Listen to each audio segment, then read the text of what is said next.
Tuloy-tuloy ang pagdami ng mga umaanib sa Iglesia ni Cristo sa Barangay Damao sa bayan ng Gamu, Isabela.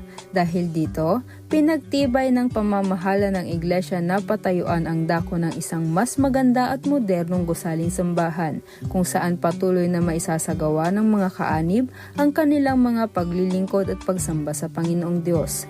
Buwan ng pagkakaisa, dumami ang mga kapatid dito. Naglalakad pa kami kasi mahirap yung sasakyan. Kami naman na mahirap na kapatid dito, wala namang sariling sasakyan. No? Noon po kabagis, kukunti pa lang po kami. Sa bagong silang po kami kabagis, naglalakad po kami. Hanggang sa dumami na po kami kabagis, napatayon na po kami ng bagong gusaling sapa. Wala pong pagsidlan po yung saya ng mga kapatid po.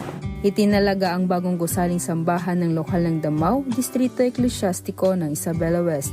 Pinangunahan ang banal na pagtitipon ni kapatid na Hil Caberto, tagapangasiwa ng distrito.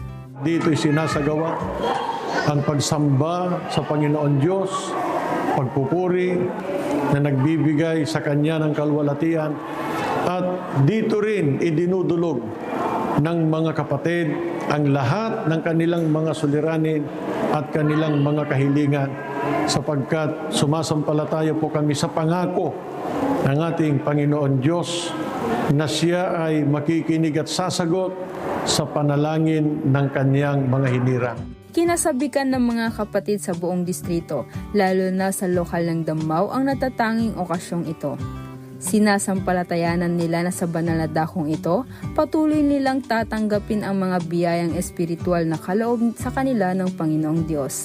Lalo mong makikita ang kasiglahan ng mga kapatid sa kanilang ginagawang mga pagtupad ng pananagutan, pagtulong sa pagpapalaganap, kahit malayo ang kanilang tahanan, mahirap ang kalagayan ng kanilang pamumuhay, hindi ito naging hadlang para magampanan nilang kanilang pananagutan bilang Iglesia ni Cristo.